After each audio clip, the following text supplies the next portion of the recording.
এজনকে 21 কোটি বাকী বিলাকে থাকিল মুখ মেলি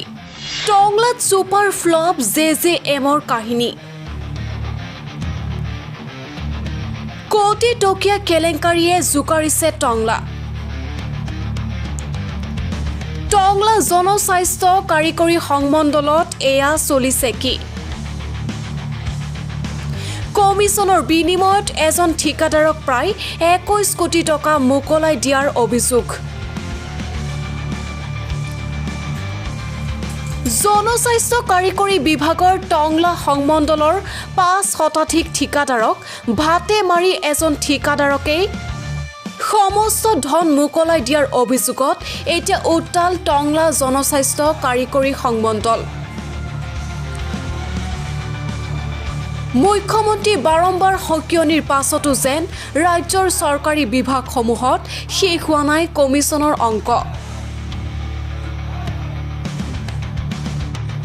কমিছনৰ বাবে 5 শতাধিক ঠিকাদাৰ প্ৰাপ্যৰ পৰা বঞ্চিত হোৱাৰ অভিযোগ টংলা জনস্বাস্থ্য কাৰিকৰী সংমণ্ডলৰ বিৰুদ্ধে ৰাজ্যৰ অভিলাষী জল জীৱন মিছনত কৰ্মৰত এইসকল ঠিকাদাৰে এতিয়া প্ৰাপ্য ধন নাপাই হাহাকাৰ কৰিবলগীয়া হৈছে আমি আজি 6-7 মাহ ধৰি আমি বিলৰ কাৰণে অপেক্ষা কৰি আছিলো ইয়াতে মানে মাৰ্চ এন্ডিঙৰ শেষলৈকে পইচা আহিব বুলি কৈছিল আমি ৰৈ আছো আমি আহিব বুলি মানে ৰৈ আছো হঠাৎ গম পালো যে 19 তাৰিখৰ চেঞ্চনীখন দিলে দিয়াৰ পিছত এজনে কেনেকৈ 21 কোটি টকা পাব পাৰে আমিতো বহুত ঠিকাদাৰ আছে ইয়াতে কন্ট্ৰেক্টৰ আছো সেইমতে সকলোৱে আমাৰ মতে সকলোৱে পাব লাগিছিল যি অলপ পায় 2 লাখ হলেও পাক 3 লাখ হলেও সকলো আমি ঠিকাদাৰ সকলে লগ হৈ সেইখিনি দিলে আমি বহুতখিনি মানে সন্তুষ্ট হলো হয় এটাই যাৰ বাবে এতিয়া চৰকাৰৰ বিৰুদ্ধে ক্ষোভত ফাটি পৰিছে জল জীৱন মিছনৰ লগত জড়িত 5 শতাধিক ঠিকাদাৰ টংলা জনস্বাস্থ্য কাৰিকৰী সংমণ্ডলৰ 5 শতাধিক ঠিকাদাৰে আঁচনিৰ এটকাও ধন লাভ নকৰাৰ সময়ত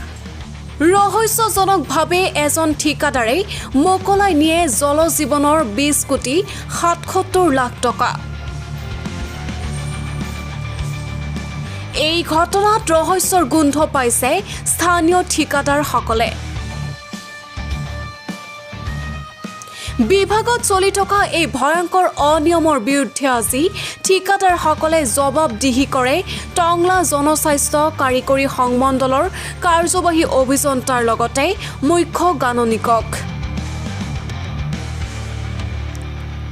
জল জীৱন আঁচনিৰ নামত টংলা সংমণ্ডলক কেন্দ্ৰীয় চৰকাৰে মোকলাই দিয়া 22 কোটি টকাৰ 99% ধন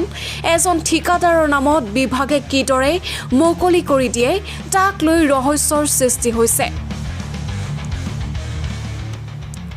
জনস্বাস্থ্য কাৰিকৰী বিভাগৰ টংলা সংমণ্ডলত চলি থকা এনে দুৰ্নীতি আৰু অনিয়মৰ উচিত তদন্ত বিচাৰিছে স্থানীয় ঠিকাদাৰসকলে আমি